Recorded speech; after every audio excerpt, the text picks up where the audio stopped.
So, um, we are going to be talking about the new Index 5. So, like,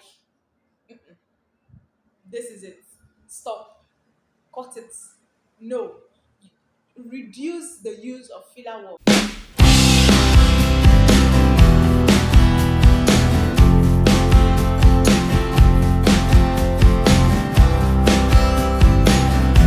Hello, my name is Melvina Adobe Olisa, and I'm sure you missed me putting out something here, and I miss you too.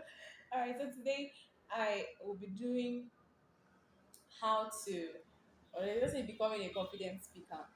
Today I'll be doing becoming a confident speaker, and it's not something you build overnight. It's for some persons they will say they were born with it, but it's also something that you can build, right? So today I want to tell us on becoming a confident speaker. So you know how hard, how hard it is to actually come out and speak to hundreds of persons, even tens of persons. Like you speaking to 10, 20, 30 persons, it's hard. And then get to talk to hundreds of persons. Imagine the first time you came up with testimony, how was it in church? And there are some persons that because of the crowd, they do not want to actually give that testimony. They said, no, God has been glorified. If I tell my neighbor God has been, so they would not come out to tell their testimony because of they are not confident, they are shy, they don't know how. Yeah. So today, becoming a confident speaker, I'll be sharing you some tips. So one, embrace preparation. So there are times when I know there are times when you might not be aware that okay, you are coming out to speak, you're coming out to talk to the public. But that is when they've actually seen you hold the mic one or two times, right? So they must have seen you speak to persons, they must have seen you talk to people. That is why they are inviting you up on the stage without telling you prior to that day. So embrace the power of preparation. If this is your first time coming out to speak, be prepared to speak. Be prepared to come out to the public, be prepared to tell, just be prepared. Remember the keywords that you're supposed to say if you are the type that would want to crown Nigerian students, if you want to crown, it doesn't work here. Because when you come up with this to the stage, if you are prepared, if you know the exact topic you want to speak about, when you come up to that stage, there are times when, because of the audience or how you flow, you just tend to stray from what you're saying. But unless you come back because of your preparation, because you know your topic, then you'll definitely have to bounce back to what you're saying. So two, ditch perfectionism. Now we are not talking about perfectionism now. This is the first time coming up on the stage, so you don't have to be so prepared. You don't have to be so concerned about being perfect with your speech. So that's why Christians they would just be like, Holy Spirit, take control. I don't know what to say. I don't know what I want to come up here and say, but please, Lord, take control. So, what are they actually doing? They are giving up on perfectionism. They don't want to be perfect, right? They just say, have it your way. I don't know what I'm doing, but have it your way. At last, and you see that that presentation or that preaching or that exhortation is actually perfect. Because why? They don't want to. They not like they don't want to be perfect, but they are not hindering on being perfect. So let go of perfectionism and then watch yourself being flexible with how you talk, the examples you give, the stories you tell, and then definitely it would impact on the people. Help and perfectionism actually helps you cope with fright. Yeah, it helps you cope with fright. So there is this thing I and my roommates were laughing about it. What stage fright actually does to you. Stage fright, it's killing you. It's like hampering on you that I'm standing in front of how many persons, I'm talking to how many persons, but you yourself you're also fighting down the stage fright, and then your voice is like you want to cry, your hands are shaking. So just ditch perfectionism at this point. You are not here to be perfect. You just want to speak and speak positively to the hearts of persons. So you don't have to be perfect about it. Just do it however you flow. Now learn to love your voice. So there are some persons, I have actually seen some persons that want to mimic some other persons, that wants to talk about. There are some okay, I don't want to see I don't want to make it seem as if I'm talking about the ministers or pastors now, but there are some persons, upcoming ministers that actually that would want to be talking like our fathers in the faith. They would talk up, they would actually sound like them, they would make their voice sound like their voice. So no, love your own voice. Learn to love your own voice and speak in your own unique way. Love your voice because your voice is your strength. It is not a weakness. Loving your voice allows you to connect freely with your audience. So because you say, this my voice is unique, there is nobody that has this type of my voice. So love your voice and speak freely with the audience. Four, let go of fear. So there are times when you would want to speak, but there are times when you're up on the stage and you're thinking, what would the public think about this thing I want to say? What would the public judge about this particular thing? Or they would judge about me? Am I dressed properly? Am I speaking on the right topic? Now leave all of those. Forget, don't allow the fear of judgment make you shy away or make you less confident about how or when you're speaking, right? So leave the fear of judgment. Like I wrote here, it says, your fear of judgment holds you back. Yes, your fear of judgment holds you back. And yeah, I love my face. That's why I keep looking at myself. All right, so understand that criticism is part of the process, a part that every other person will accept later.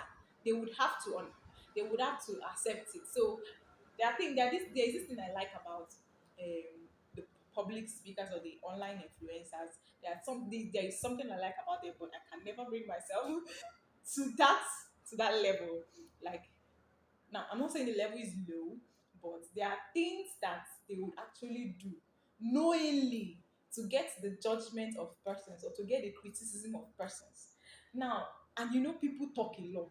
They will talk you down, even if you are above them, they are not in the same level with you, but they will talk down on you as if you are their mate, or as if you are their younger brother and their younger sister. So their online influencers, they actually do this to get the criticism, to get the judgment of persons, and it's also another way to boost their presence online and get themselves trending. But now I'm not talking about online, but I'm talking about you standing physically talking to addressing a number of persons. So forget the fear of judgment. Don't think of what is this person thinking about me. No, forget all of those things. Forget all of forget all of those things. You're not concerned about what they are thinking. You are concerned about you bringing that subject you're talking about to change their mind positively. So you are to be concerned about bringing them that subject and talking positively to them so their mind will be changed, right? So you're not concerned about what they are thinking at that moment or what they are judging you about. No, you're not concerned about that. Break free from distraction. So there are some persons that when a phone rings, they are stopping. When a door opens, they are looking at the door. When a chair moves, they are stopped. Break free from all of those distractions. Train yourself to actually speak even when distractions are upcoming. Even when you hear a loud noise, you hear somebody shout at the background, forget all of those things. Keep on talking and learn how to carry your audience along. You're talking, you're looking at this person, your eyes are everywhere, your body is everywhere, your hand, remember to use hand movement, your hands are moving. Learn to break free from distractions. Now engage your audience. What I mean by engaging your audience, or should I say, bring yourself to the level of your audience. Now, I'm not saying you're higher than your audience because they are dignitaries also listening to you. So, but bring yourself to be on the same level with them. So, you have dignitaries there. You have people who are illiterate. You have literates. You have people who are experts. So, you have to bring yourself to a level where you are relatable to every person. Yeah, it's a place where you're relatable to every person. Say no to overcomplication. You don't have to be talking on one particular thing and you're stretching and you're stretching. No. Don't be overcomplicated about a particular issue. Move on, be clear, be concerned, and speak in a way that every person will understand, even the lowest of the lowest audience that you have there will be able to give you their hearing and understand what you're saying. Avoid the use of filler words. What I mean by filler words are like, let me use for example now. So I'm talking about the new index file for 2023, and I'm like, so um we are going to be talking about the new index file. So, like, this is it. Stop. Cut it. No. Reduce the use of filler words. Like, so, mm, mm-mm.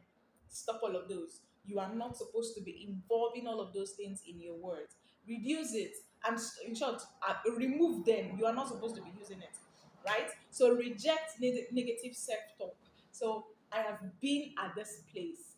Now this happened to me after I have finished. After I have finished speaking, so some persons usually have it before speaking or before going up on the stage, but my kind of person, I get it after I am done speaking to the people. So I am hyped up, I am okay, I am good to go. I go up on the stage, I speak to how many persons, I talk very well. And then when I'm down, I'm like, are you sure these people even heard what you're saying? Are you sure you even spoke the right word? Ah, you did not talk about this. You did not talk about this. Why didn't you talk about this? You don't know how to do this thing. Next time, you're not going to do it like this. So next, yeah, are you sure they're even going to call you next time to come and do so? So I get negative self stuff. Like my mindset shifts. Like my mindset shifts down. Like I didn't do this so well. I'm not sure I did it well. Are you sure you do it well? You did it well. I'm not. And then this mindset before coming on the stage actually reduces your confidence and makes you shy away from what you're supposed to say, how you're supposed to say it. So reduce negative self-talk. In conclusion, right now, children of God, my beautiful fans, it boils down to carrying out self-reflection. Self-reflection on what you have to give, self-reflection on what you want to impact into this people, and know how self-efficient you are on that subject, on that level, on that course, on that whatever you're going out there to talk about. Always carry out, always know how self-efficient you are, so that when you go up there, you don't flop. When you go up there, you don't flop. You just go up and you're good to go and you know. So set up yourself for success in doing all of this. So I really hope this would help you in becoming a confident speaker, because yeah, I've been there over and over again in addressing my course. I was once a course rep, assistant course rep to course rep. I was, yes. So it actually took me time to build talking to everybody at the same time, to speak to persons, students now, speak to persons, students. It also took me time to addressing persons in church, because I've been in leadership position that because I've been in a leadership position that made me speak to hundreds of persons now. I'm not exaggerating, hundreds of persons, not thousands of persons now, hundreds of persons in church, in school, conferences. So I've been there. That is why I'm bringing it out to you. Becoming a confident speaker boils down to you carrying out a self efficiency test on yourself. Know how self efficient you are and bring yourself to the public. Don't hide yourself. You are not a hidden gem. You are a house upon a hill that is set for visibility, that every house will look out to you, will look up to you. So come out, my dear brothers and sisters, my dear friend, come out and speak. Speak, because I know you have something inside of you. You have something inside of you that the public wants to see. Come out so that we will see it. Okay? Thank you very much for listening to me, and I appreciate you staying this.